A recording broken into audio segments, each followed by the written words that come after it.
Kabir. My beautiful cafe was even more beautiful, colorful than ever. Colors were splashed on the walls, spread over the tables, and floating in the air. Even if you weren't able to take in the colors, the sense of the excitement in everyone was contagious and growing. But something was missing. I took my phone out of my pocket yet again and frowned at the time. Opening my text message app, I typed a quick question to my wife: "Where are you?" I got a response back almost immediately and wondered if she was starting her own message instead of simply responding to mine. "I'll be there in about 15 minutes." Nisha was the most reliable woman in the world. She was so steady, my rock. After a long day at work, I knew I could go home to a warm, delicious smelling house and ease myself into her arms. I loved how she took care of me, even after the baby came. Her love just seemed a divide, pouring over me as well as our little girl. A noise from the kitchen brought me back to the task at hand, the party. I hurried into the kitchen to check on the cake. "Is it ready?" I asked my baker. She nodded and stepped back from the counter, her arms spread in invitation. "Come, look," she responded. "It's a cake worthy of a queen or a 2-year-old princess."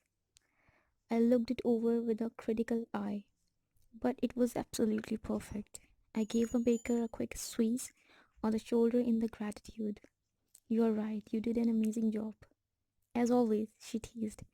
I nodded, laughing, as always. How was it that Gianna, our little baby, was 2 years old already? It seemed like just yesterday that Nisha told me she was pregnant. Although I had just started Cafe Kabir and we weren't in the best place financially, I was thrilled to know that Nisha was carrying my child. I loved watching my baby grow inside her, and it didn't seem like it could get any better. And then my sweet little girl was born, and life did get even more miraculous. Soft murmuring broke into my reverie, and I knew our guests were starting to arrive. I gave my baker a final nod of appreciation and headed back to the restaurant area to start greeting people. I knew it would be a large turnout, probably larger than most birthday parties for a 2-year-old. But Nisha and I agreed that it was important to invite not just our friends but many of our regular customers as well. After all, they were an important part of our lives. They have made Cafe Kabir a great success. But even more than that, they were family. Perhaps not related by blood, but over the last few years, they have all shared joys, concerns, and celebrations. People came to the cafe when they were having a bad day or just to share a bit of good news. As the owner, one of my favorite things was to be able to gift a customer with a free pastry to share in their celebration, a new job, or a birthday. I couldn't always go out into the world to see the play a customer was in, or visit someone I knew was sick in the hospital, but I could give away things and that made me feel good. I started to blow up a couple more balloons and let my mind wander. The first time I ever gave anything away was so long ago. A sad young woman had walked into the cafe where I worked. She seemed so lost and lonely. I wanted to hug her, but I made her a drink with the ice cream and pushed it across the counter to her, even before she could place an order. That woman was Nisha, and my little gesture was a bit of kindness she needed on a very bad day. So, without planning or discussing it, Nisha and I have both tried to help our customers when we could. Even though a grateful smile or a thank you is all we would ever want, Nisha and I learned quickly that we genuinely touched many hearts, and people were eager to return the kindness. The minute Nisha's pregnancy was evident, customers were quick to ask after her when she wasn't in the cafe. Small gifts were brought, a rattle here, a knit baby sweater here, and oh, the flowers we were sent when our precious Gianna was born.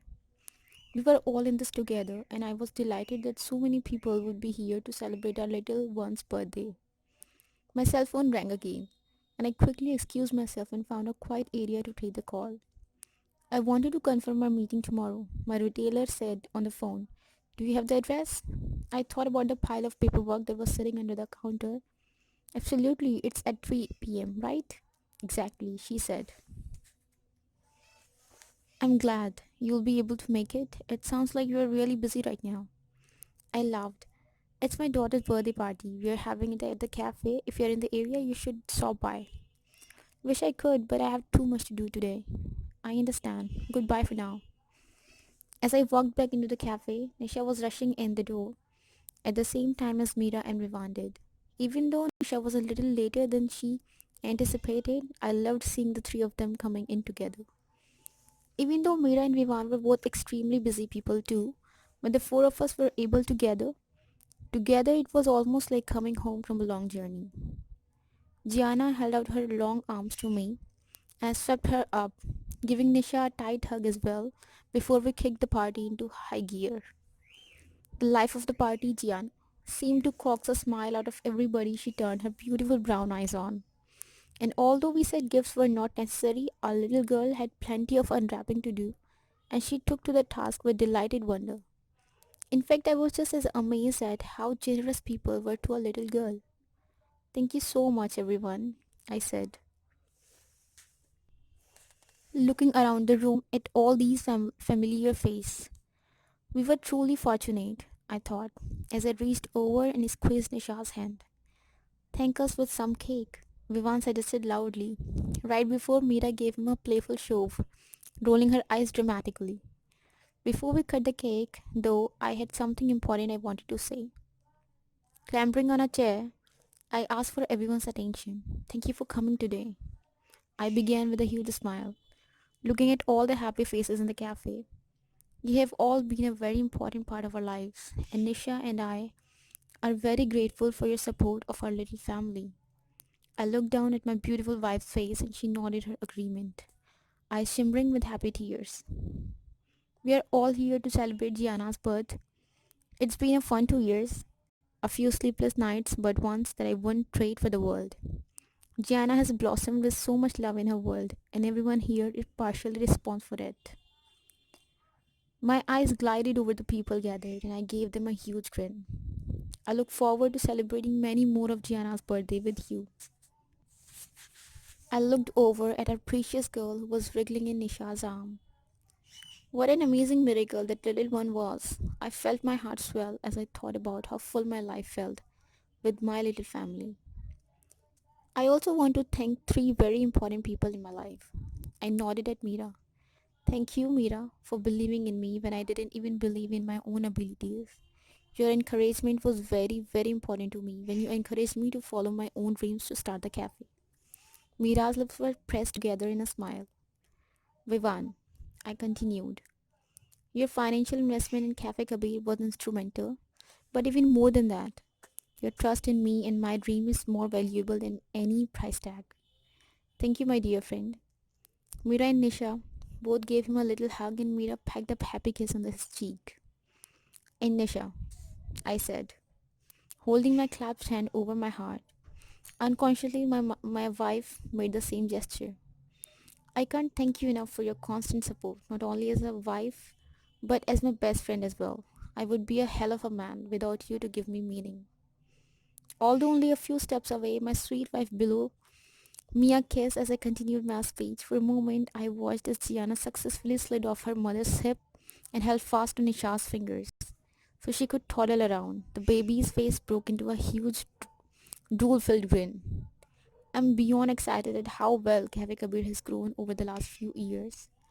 Vivan has been a tremendous asset in marketing our cafe. I know he mentions our cafe when he's away from home because we have many people who seek out Cafe Kabir when they are visiting from the other regions. And of course, Mira's book and the stories she showed with such beautiful words has helped make Cafe Kabir a very familiar name in many households. In short, she has made our cafe a destination for her readers. Thank you both, my friends. I said, nodding to the happy couple once more. I know you're all anxious to try that beautiful cake, I laughed, but I have one more announcement. Very shortly, we will be opening a second location. Soon you'll be able to enjoy the same amazing coffee and delicious pastries in another section of Pune. Where? I voice yelled from the back. I grinned. I'm looking at another place tomorrow, but a final decision on the location hasn't been made yet. I have a few ideas, but there are quite a few other locations that I want to visit first. Can you give us a hint? Not until I know more, I respond. But I'm sure that due to Vivan's marketing talent, the location will be made public before the ink is even dry on the agreement. The audience clapped enthusiastically as I climbed down from a chair into a happy, enormous hug from Nisha, and then one from Mira. Vivan shook my hand enthusiastically, stepping back. I could see the pride on their eyes, and I felt a sense of satisfaction bubbling up deep within me. Walking behind the counter, I started cutting the cake to put on the plates. I held the first one out for Nisha, who settled Gianna on her lap. Everyone watched and let out a collective awe as my daughter grabbed a fistful of cake and jammed it into her mouth. I wanted to watch her, but I guess we're too hungry too. Vivan stood beside me and helped hand out the plates to people. I was so glad that we decided on such a large cake as I handed out plate after plate of creamy sweetness. After handing out a few second pieces and fielding a lot of questions about Gianna, everything from who took care of her when Nisha and I were at the cafe, to jokes and predictions about her chosen career, the tidal wave of hungry people finally subsided. I handed Vivan a plate and noticed the serious look on his face for the first time that evening. I knew that look. I saw it in the mirror every time I thought about opening my own cafe, and then again when I first started thinking about opening the second location. Looking over my shoulder, I asked one of my staff to take over cutting the cake for those who wanted second pieces. She took a quick bite of her cake. Yes, it was that good, and took over the cake cutting duties. Can we talk? Vivan asked. Mira and Nisha grabbed a table in the corner. Of course, I responded, praying that nothing was wrong. I followed Vivan to the busy cafe and sat down at the table, enjoying the relief in my legs as I settled into a chair. I reached over and took Gianna onto my lap so Nisha could clean the sticky icing off her hands. Is everything okay? I was wondering the same thing. Mira joined in, her eyes dancing over Vivan's slightly tense figure. In response, Vivan nodded. I'm fine, but I've made a decision about something. He began, folding his hands together. Right now, it's just a thought, but it's something I would like to move forward with. Before I go any further with it, I'd like to talk it over with the three of you. Okay, Mira said, her voice a mixture of hesitation and a curiosity. You see, my friends, he continued, looking at each of us slowly. Just like you, there is something I would like to do. Something that I have been dreaming of doing.